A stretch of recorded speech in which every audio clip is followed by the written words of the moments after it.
कैसन हो? हाँ रे देखी हमर फिगर मार हो जा होई बाजार में हमारा पावे खातिर कितना हो कोई इंतजार में। सुन बोल लाल कपड़ा में एम्बुलेंस तुला गोही गे तो तू घायल के ले जा तू तो घायल के जाही गे तू घायल के ले जा तू तो घायल के जाही गे।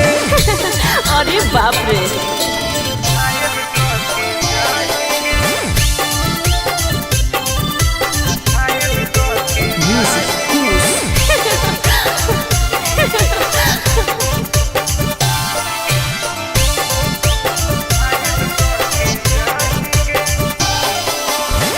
मारी के मुस्की खाली हो सो होही गे।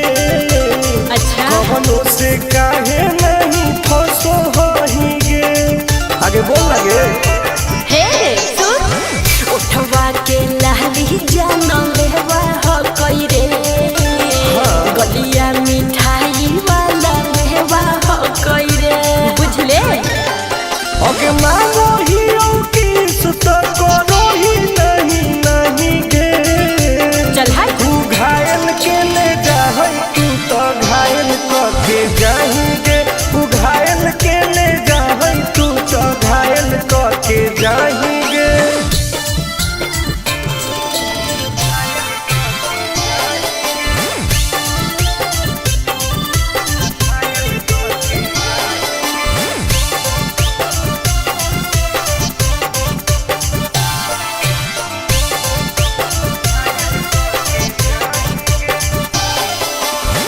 कर ले एडमिट अपना दिल के अस्पताल में ना जब ले कुआर होई तब ले फिलहाल में प्लीज कर लगे ना रे